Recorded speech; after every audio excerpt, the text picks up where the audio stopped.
तस्वीरें देख रहे हैं, किसी मजार की नहीं, एक ऐसे शख्स की कब्र है जिससे देश ही नहीं दुनिया वाकिफ है। होगी ही, कृत्य ही ऐसा था कि जख्म सालों बाद भी हरे हैं। याकूब मेमन, इस नाम को कोई हिंदुस्तानी शायद ही भूलेगा, खासतौर पर देश की आर्थिक राजधानी मुंबई, क्योंकि ये वही याकूब है जिसने 12 मार्च 1993 को बॉम्बे स्टॉक एक्सचेंज की 28 मंजिला इमारत के बेसमेंट समेत 13 अलग अलग जगहों पर हुए सीरियल ब्लास्ट की साजिश में अंडरवर्ल्ड डॉन दाऊद इब्राहिम और टाइगर मेमन के आतंकी संगठन का साथ दिया था।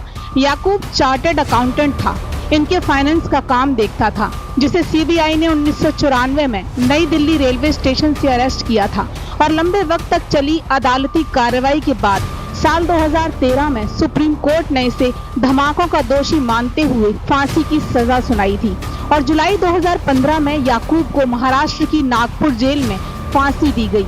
शव परिवार को सौंपे जाने के बाद याकूब को 30 जुलाई 2015 को दक्षिणी मुंबई के बड़ा कब्रिस्तान में दफनाया गया। आतंकी संघ याकूब ने जिस साजिश को अंजाम दिया, जिसके लिए उसे मौत की सजा दी गई, 93 में हुए उस सीरियल ब्लास्ट के निशान मुंबई की तमाम आवाम के जहन में आज भी जिंदा हैं, जिसमें 257 लोग मारे गए और 700 से ज्यादा जख्मी हुए। याकूब देश के लिए एक ऐसा नाम है जिसने सैकड़ों की आंखों में आंसू और परिवारों को कभी न मिटने वाला दर्द दिया। धमाकों के बाद गिरफ्तार हुआ याकूब परसों अखबारों खबरों की सुर्खियों में रहा और फांसी के 7 साल बाद अब ये नाम फिर सुर्खियों में है, इस शख्स की सजी धजी कब्र के चलते। किसने सजाई ये कब्र और फिर क्या ऐसा हुआ कि सजावट, लाइटिंग सब पल में समेट ली गई? तो आपको बता दें कि साल 1993 के मुंबई ब्लास्ट में दोषी याकूब मेमन की कब्र की सजावट को लेकर महाराष्ट्र में सियासी घमासान छिड़ा हुआ है। सवाल उठा कि क्यों इस शख्स की कब्र के चारों तरफ मार्बल लगाया गया, इतनी जगमगाहट भरी एलईडी वाली दूधिया लाइटिंग की गई। सवाल उठाने वाला पक्ष है भाजपा और निशाने पर रही उद्धव सरकार, जिसके कार्यकाल में इस कब्र को इतनी बेहतरीन सजावट दी गई। दरअसल बीजेपी विधायक राम कदम ने सोशल मीडिया पर याकूब मेमन की इस सजी धजी कब्र की तस्वीरें शेयर करते हुए लिखा, उद्धव ठाकरे मुख्यमंत्री थे, उस काल में मुंबई में पाकिस्तान के इशारे पर 1993 में बम कांड करवाने वाला खूंखार आतंकवादी याकूब मेमन की कब्र मजार में तब्दील हो गई है। यही है इनका मुंबई से प्यार, यही इनकी देशभक्ति। उद्धव ठाकरे समेत शरद पवार और राहुल गांधी माफी मांगे मुंबई की जनता से। इस कुकर्म को अनदेखा करने के लिए अब पेंगुइन सेना इसका जवाब दे।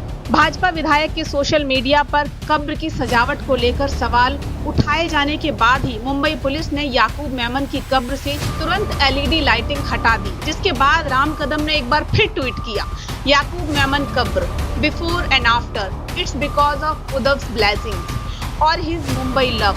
हालांकि भाजपा के आरोप के बाद कांग्रेस की तरफ से इसे लेकर भाजपा पर ही पलटवार करते हुए कांग्रेस ने सवाल किया कि भाजपा ने याकूब का शव परिवार को क्यों दिया। कांग्रेस प्रवक्ता अतुल लोढ़े ने कहा कि फांसी के बाद आतंकियों के शव को उसके परिवार को नहीं दिया जाता। फिर साल 2015 में भाजपा सरकार ने फांसी के बाद याकूब का शव उसके परिवार को क्यों सौंपा।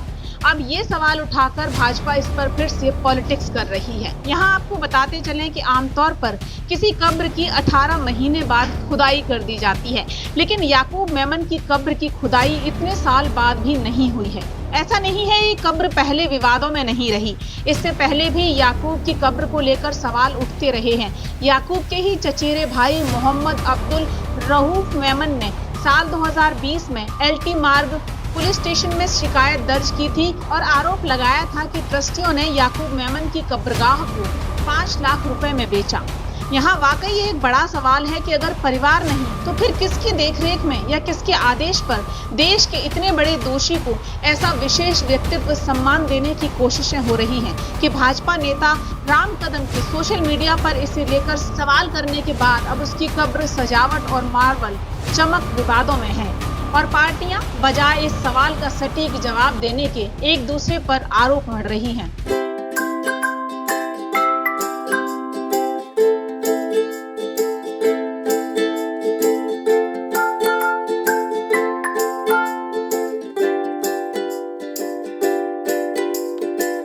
हमारे साथ जुड़े रहने के लिए देखते रहिए देश रोजाना का YouTube चैनल।